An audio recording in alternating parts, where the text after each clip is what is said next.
Morning, this is Rev Pam Geagan from the Center for Spiritual Living, Pleasant Valley in Camarillo, California. Welcome to Monday morning meditation. And this week will be, I'm reflecting on Dr. Ernest Holmes, the founder of Science of Mind, of religious science, and his importance in the New Thought world. He was one of the mover and shakers of the New Thought generation. And so I'm going to start off with just a little bit about Dr. Holmes and what has inspired me to become what we first called as religious science ministers. And how one of the things he said is if he had come back, he died in 1960, and he said if he had come back and nothing had changed, and he felt that he had failed miserably in his teachings because he believed in that evolutionary new thought experience that continuously opens us up to new ways of being on the planet. So I just want to, and so this is what I'm going to do. I'm going to tell you a little bit about Dr. Holmes. I'm going to turn on the Koshi bells and just give you just a few affirmations as we meditate and relax into the meditation. So first of all, let me just tell you a little bit about Dr. Ernest Holmes, and I'll also let you know why I'm a religious scientist during these next sets. Dr. Holmes was born Ernest Shirtliff Holmes, and he was he did not begin by finding and founding religious science. He began by realizing that by healing the mind through all of his experiences and working with the mind and thought, and then connecting with the passion of the soul, where love points the way and law makes the way possible, the mind, the thing itself, the only thing there is God, as he evolved. But in the beginning, he was basically using mental thought to heal. And so he was born in Lincoln, Maine in the 1800s. His family was very poor. They moved frequently. And although all the family members remained close, and he was a Congregationalist, his family was a Congregationalist. So that's how he was raised.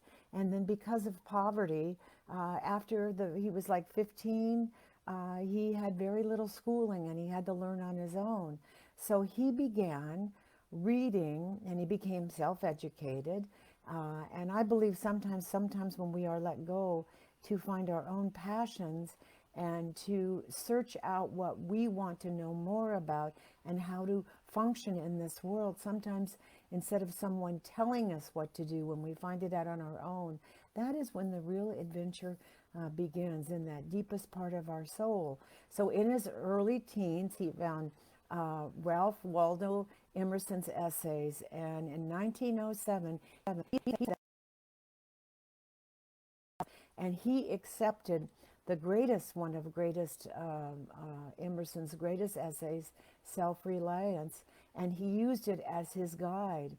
And at the same time, as he was using self-reliance as his guide, using mental thought and changing his thinking, which changes your life, one of his famous statements that we use all the time, because your words are very powerful. They become your thoughts, which become your things, and then as they outpicture in your world, it changes everything.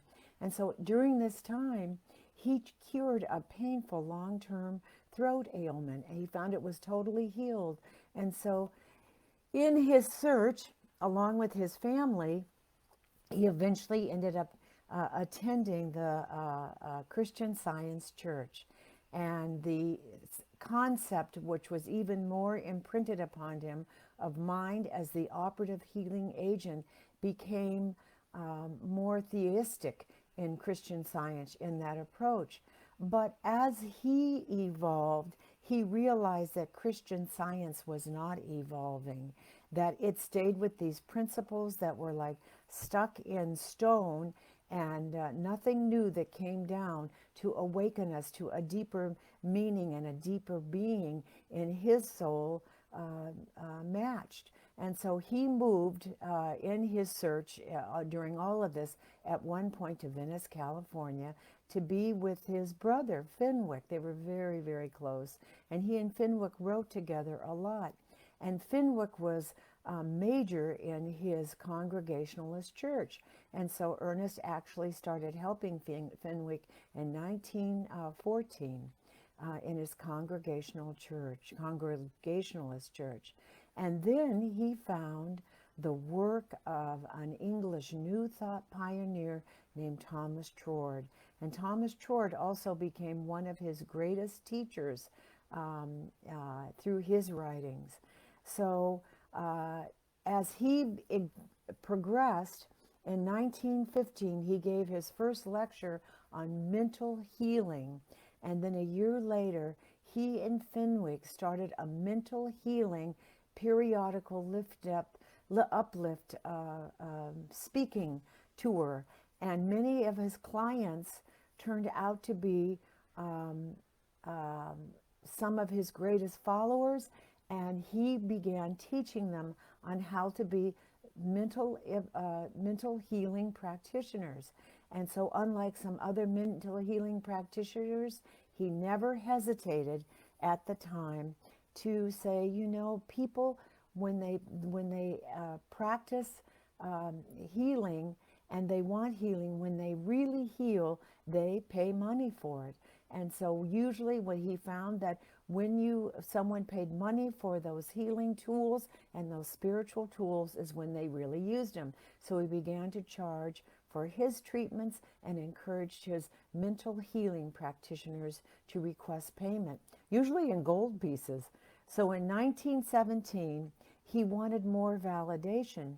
So he sought out divine science, and he went into Seattle, and I believe he was ordained in Seattle as a divine science minister. Now, what's interesting is that there is so few differences between religious science and divine science. Divine science says that the energy, presence, and God comes from within, and that as we lift our consciousness upward, then that energy flows through us. And religious science says it is the thought that connects to the energy. But actually, since that time, we now know that the thought, the energy, the presence of the one presence and power in the world flows in and through and as us, and it's a two-way street. So there was very little differences.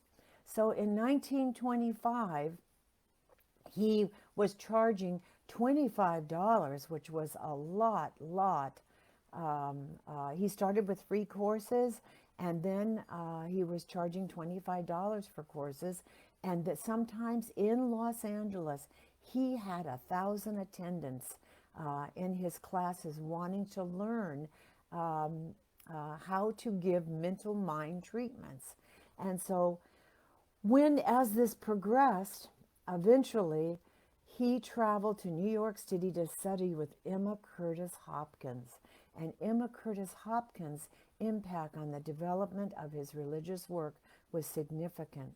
His mature thought and mental healing system developed even deeper at that time, and he began to study more and more new thoughts along with Emerson, but especially Trord and a man named Hudson Larson. And so he called them the Great Triune. That's how he learned how to study along with Emma Curtis Hopkins, who was by a mental health practitioner under Emma Curtis Hopkins, the Christian Science teacher, but she broke away because she too felt there was so much more to be offered.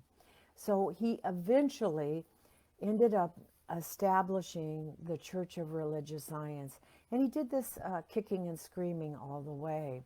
And at first he was convinced that the only way that many of his followers could get write-offs on their taxes is if he made religious science using the laws of science and the wisdom of the divine spirit within combined. If he made it a religious organization, then many of his donors would continue to give because he could do it as a write-off.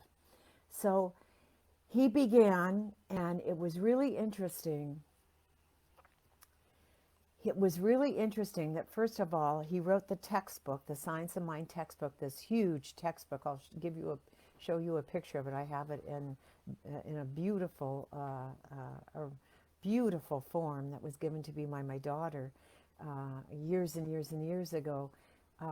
After he wrote that, he became more and more popular, and then the ministers, the ones that he was ordaining as ministers in the church and in the religious thought movement, they felt that they they were upset about lots of things with Ernest Holmes. And one of the ones, and I just found this out in doing research, they wanted to form the United Church of Religious Science. They felt that he was moving in not all the right directions. And this is in 1960, where he had already lost his precious wife Hazel, and he made his transition. But before making his transition, there was a split in the church. And what was really invigorating for me to find all of this out is he would say, you know, the ecclesiastic direction I'm taking, one of the last people that he found and was so excited about was Sri Aurobindo. And he, the Indian metaphysical Eastern teacher, and he was so excited about them. And a lot of the people were upset that he was teaching Eastern philosophies in the church. And they literally did an act of insurgency and basically voted not him out, of course, but they had voted to make this a church that taught only religious science principles, which he created to begin with. And at that point, the only time they built the Holmes Institute and that church, which is still the Home Church in Los Angeles.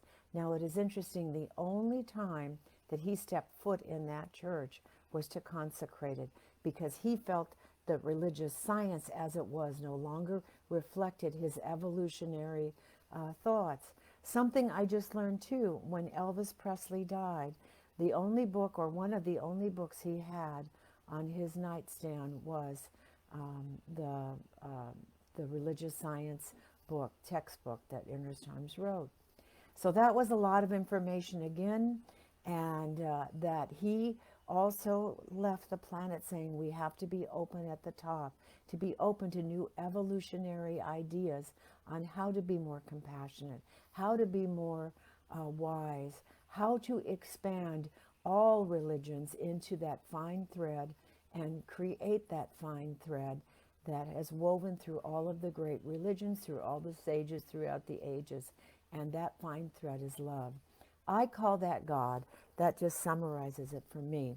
So now I'm going to go into this relaxation exercise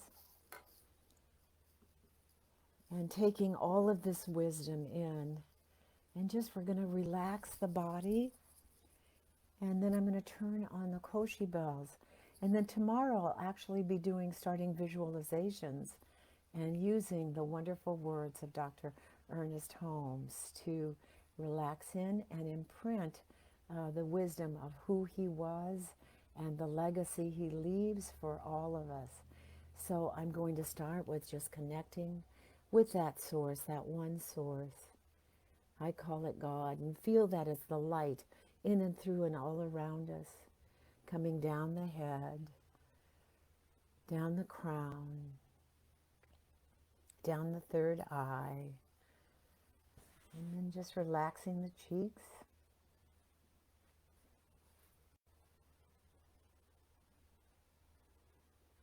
And going down to the throat.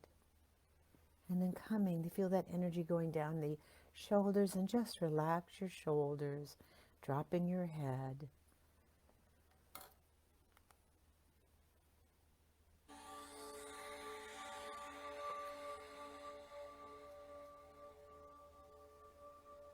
And in this process,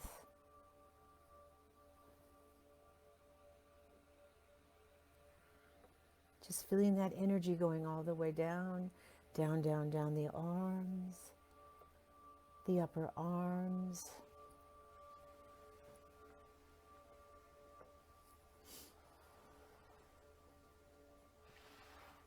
down the elbows, down the lower arms, out the hands, and feel that energy just flowing in and through the fingers. You can even feel the energy going out the hands. And feel that energy coming right back up.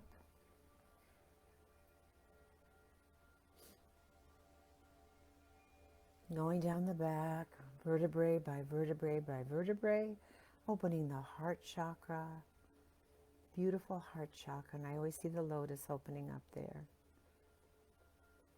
And then going down and around the back again, vertebrae by vertebrae, relaxing in, honoring yourself for taking this time to go deep within and opening the solar plexus beneath the heart, and then going back down around the back, vertebrae by vertebrae, opening up the back and going down into the lower sacral chakra, beneath the belly button and above the root chakra, relaxing in. And again, these are your energy wands. So as we're relaxing in, you can take your energy wands and actually point them at any areas in the body you're aware of that may be requiring some healing. And then the sacral going back down all the way to the sit bone, vertebrae by vertebrae, and opening the wonderful root chakra within, and then you feel that energy wrapping around the hips, down the thighs, down the knees, down the calves, down the ankles, out the feet and the toes, going all the way down, down, down to the middle earth. And again, this can look like whatever you want it to look like.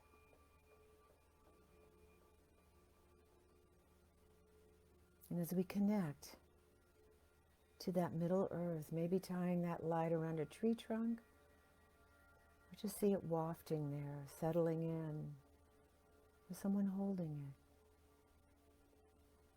Have that energy come right back up all the way through the body, shooting right out the top of the head, connecting to all of the heaven world surrounding us in this relaxation. Now just be aware of the breath. Relaxing in, relaxing the breath naturally, breathing naturally. As I read some of Dr. Holmes' healing affirmations, as we allow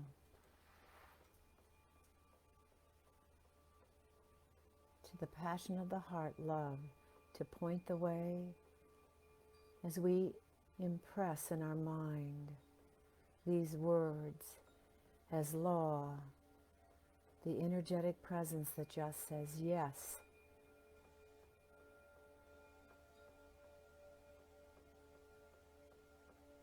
Lead the way.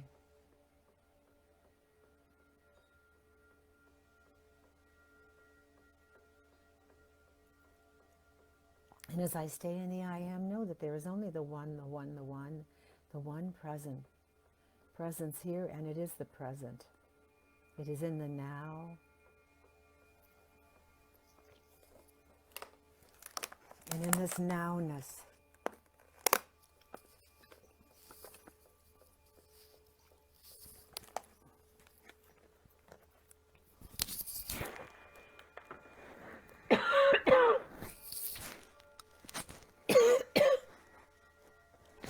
in this oneness,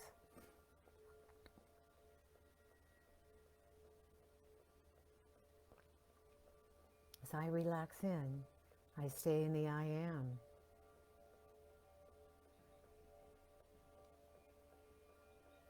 I am experiencing the realization of the presence of God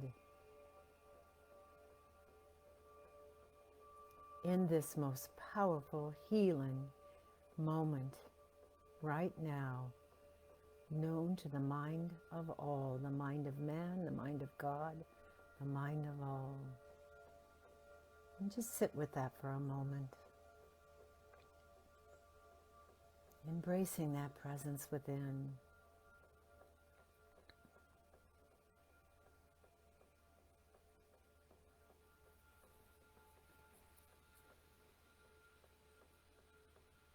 Just concentrating on the breath.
I am embracing that God, love, is the most powerful healing agency known to me and all.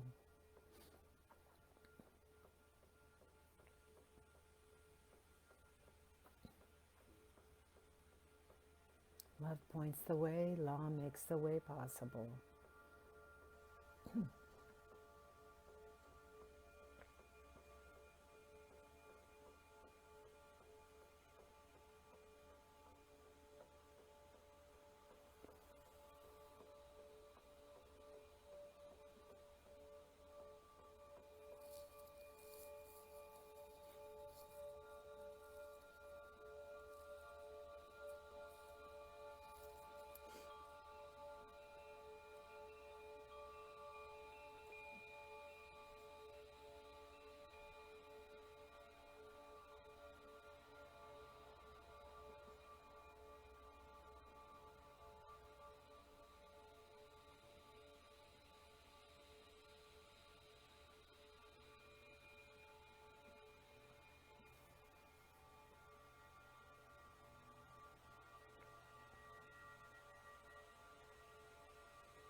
I am healing as the result of my clear thinking. I let go of all of the things that no longer serve me, and I am embracing all of the good.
all life, all people. And in that learning and openness, I find plenty of people who return that love to me.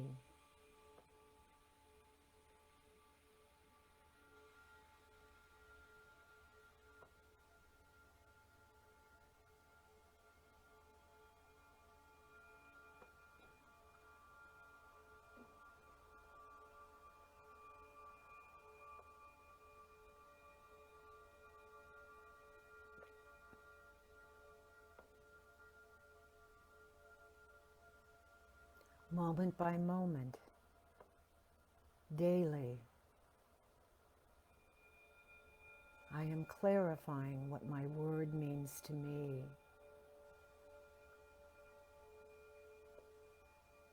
It means I am setting a conscious intention in a conscious direction, in my conscious faith and acceptance that because of what I am doing, the power and love of Spirit flows through me, through my word and my direction. And that power from my word and direction is what I give it. So I am consciously conscious of my thoughts and my words, for they are powerful.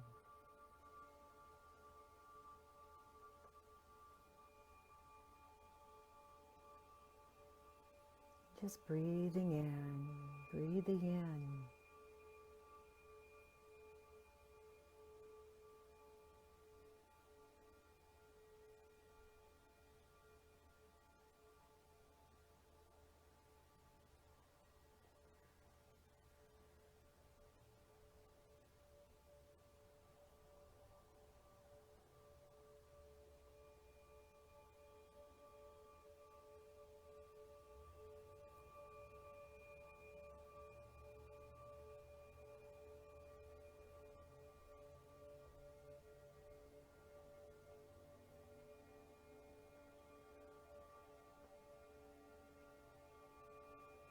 I am awakening and aware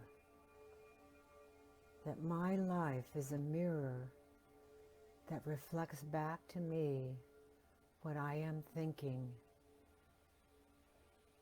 So I consciously am aware that I think the highest thoughts,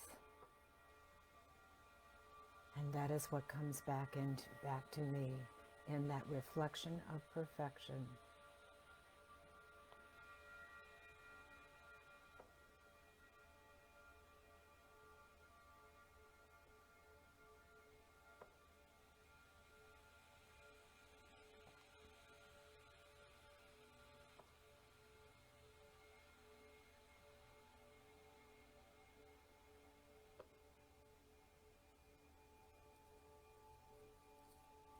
And as I feel my body in the chair, hear my words, hear my voice, I am awakening, aware, alert.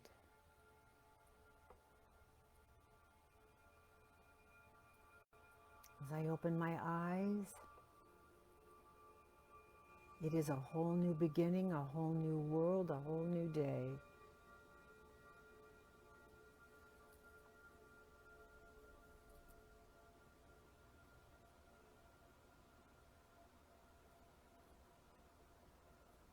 It is the beginning of my inauguration, my new beginning, and the beginning of the inauguration of my innocence.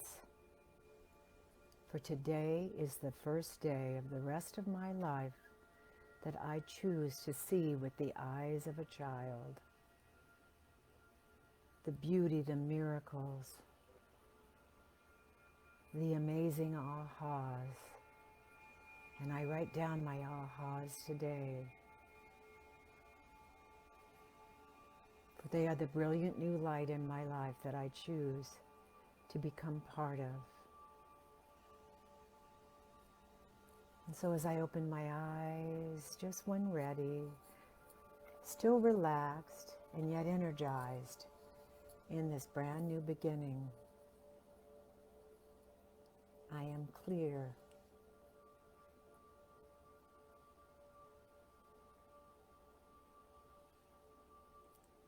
that today, just today, I let go of the thoughts that no longer serve me, and I'm open and receptive to have revealed within me new ways of my spirituality, deepening and heightening the greatness of who I am.